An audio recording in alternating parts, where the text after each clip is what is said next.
নমস্কার সকলকে, Mithu's kitchen official চ্যানেলে আপনাদের সকলকে স্বাগত জানাই।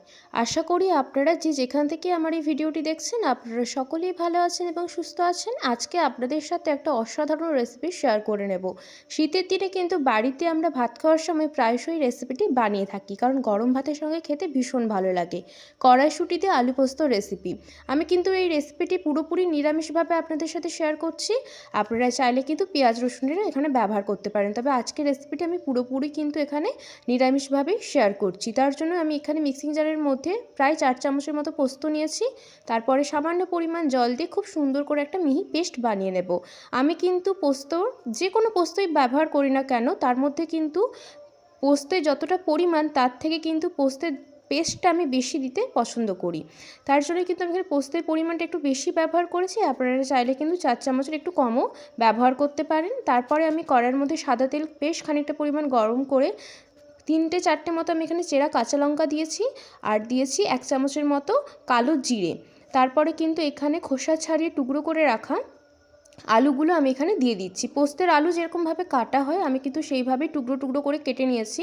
খুব একটা বড় সাইজ রাখিনি, তার কারণ হচ্ছে আলুটা খুব ভালো করে ভাজা হবে এবং সেদ্ধ হবে, আর পোস্তটা কিন্তু খুব তাড়াতাড়ি রেডি হয়ে যাবে। বেশি বড় করে কাটলে কি হয়, পোস্তটা কিন্তু হতে দেরি হয়, সেই জন্য কিন্তু একটু ছোটো করে আমি কেটেছি। তারপরে এর মধ্যে দিয়ে দিলাম পরিমাণ মতো নুন। নুনটা কিন্তু বুঝে শুনে ব্যবহার করতে হবে। তারপরে নুনটা দেওয়ার পরে কিন্তু ভালো করে মিশিয়ে নিচ্ছি। আলু ভাজার সময় নুনটা দিয়ে দিলে তারপরে কিন্তু ঢাকা দিয়ে যদি আলুটা ভাজা হয়, আলুটা কিন্তু খুব তাড়াতাড়ি সেদ্ধ হয়ে যায়। সেই জন্য কিন্তু অবশ্যই করে আলুটা ভাজার সময় কিন্তু নুনটার ব্যবহার করবেন। এতে কি হয়, আলুটা খুব তাড়াতাড়িভাবে সেদ্ধ হয়ে যায়। আমি কিন্তু এখানে ঢাকা দিয়ে লো টু মিডিয়াম ফ্লেমে 10 মিনিট মতো ঢাকা দিয়ে আলুটা সেদ্ধ হওয়ার জন্য দিয়ে দিয়েছিলাম। তারপরে কিন্তু 10 মিনিট পর আবারও ঢাকা খুলে দেখুন আলুটা কিন্তু প্রায় অনেকটাই মোটামুটি সেদ্ধ হয়ে গিয়েছে। আবারও কিন্তু ভালো করে মিশিয়ে নিচ্ছি। খুব ভালো করে কিন্তু আলুটা ভালো করে ভেজে নিতে হবে, যাতে পোস্তটা খেতে খুব ভালো লাগে। পোস্ত যত আলু ভাজা হবে ভালো করে, ততই কিন্তু পোস্ত খেতে ভালো হয়। আমি দেখুন আবারও কিন্তু ভালো করে নাড়াচাড়া করে নিচ্ছি আলুটা। এরপরে কিন্তু আবারও ঢাকা দিয়ে আমি 10 মিনিট মতো লো টু মিডিয়াম ফ্লেমে রেখেছিলাম। তারপরে কিন্তু আবারও ঢাকা খুলে দেখুন এখানে খুব ভালো করে কিন্তু আলুটা আমাদের ভাজা হয়ে গিয়েছে। আমি কিন্তু পোস্তের মধ্যে হলুদের ব্যবহার করিনি, আপনারা চাইলে করতে পারেন। আমার কিন্তু একটু সাদাটে পোস্ত বেশি পছন্দ, সেই জন্য কিন্তু আমি এখানে হলুদটা স্কিপ করেছি। আপনারা চাইলে ব্যবহার করতে পারেন। এরপরে আমি এখানে কড়াইশুঁটি ছাড়িয়ে রেখেছিলাম, ভালো করে পরিষ্কার করে ধুয়ে নেওয়ার পরে কিন্তু আমি এখানে কড়াইশুঁটিটা দিয়ে দিয়েছি। বেশ আমি এখানে অনেকটা পরিমাণে কড়াইশুঁটি ব্যবহার করেছি, যেহেতু কড়াইশুঁটি দিয়ে আলু পোস্ত হচ্ছে তাই কড়াইশুঁটির পরিমাণটা একটু দিতে হবে। তারপরে কিন্তু খুব ভালো করে আবারও মিশিয়ে নিচ্ছি। আলুর সাথে কড়াইশুঁটিটা যত ভালো করে মেশানো হবে ততই কিন্তু টেস্টটা বাড়বে। এরপর এখানে দিয়ে দিচ্ছি একটা মাঝারি সাইজের কেটে রাখা টমেটোটা একদম ছোটো ছোটো করে কুচিয়ে নিয়েছি, যাতে কি হবে, টমেটোটা যখন আমরা ঢাকা দিয়ে একটু করব তখন টমেটোটাও সেদ্ধ হয়ে যাবে। এই জন্য কিন্তু টমেটোটা ছোট্ট করে কেটে নিয়েছি, খুব একটা বড় সাইজ করে কাটিনি। দেখুন আমি কিন্তু টমেটোটার সাথে আলু আর কড়াইশুঁটিটা খুব ভালো করে মিশিয়ে নিচ্ছি, যাতে খুব ভালো করে টমেটোর সাথে আলু আর কড়াইশুঁটিটা খুব ভালো করে মেশানো হয়ে যায়। আর নুনটা কিন্তু আমি আগেই বুঝে শুনে দিয়েছি, যেহেতু টমেটো দেবো কড়াইশুঁটি দেবো, সেই জন্য নুনটা কিন্তু বুঝে শুনে ব্যবহার করতে হবে। আবার কিন্তু ঢাকা দিয়ে আমি লো টু মিডিয়াম ফ্লেমে 5 মিনিট এটা সেদ্ধ হওয়ার জন্য দিয়েছিলাম। আলু কিন্তু আমাদের পুরোপুরি সেদ্ধ হয়ে গিয়েছে, টমেটোটাও দেখুন বেশ অনেকটা পরিমাণ গলে গিয়েছে।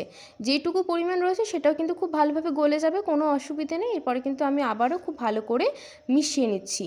খুব সুন্দর করে কিন্তু আমাদের মেশানো হয়ে গিয়েছে। এই পর্যায়ে আমি দিয়ে দিচ্ছি পোস্তের পেস্টটা দেওয়ার পরে কিন্তু আমি খুব ভালো করে মিশিয়ে নিচ্ছি।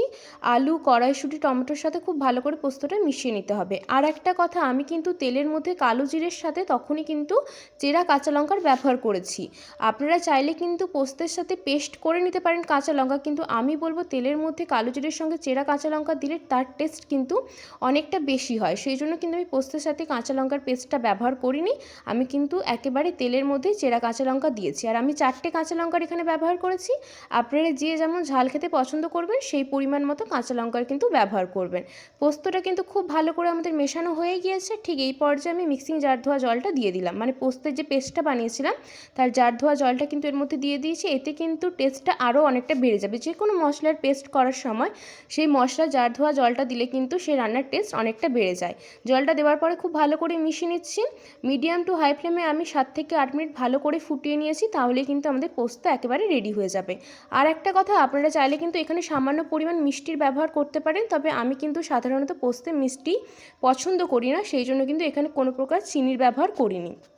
এরপরে খুব ভালো করে মিশিয়ে নিচ্ছি। দেখুন ফুটতে শুরু করেছে। আমাদের কিন্তু পোস্তটা এক্কেবারে রেডি হয়ে গিয়েছে। রেসিপিটি আপনাদের কেমন লাগলো অবশ্যই কমেন্ট করে জানাবেন। যদি ভালো লেগে থাকে অবশ্যই করে চ্যানেলটিকে সাবস্ক্রাইব করবেন। লাইক, শেয়ার, কমেন্ট করতে ভুলবেন না। আর এই রকমই নিত্য নতুন রেসিপি পেতে আমার চ্যানেলের পাশে থাকার অনুরোধ রইল।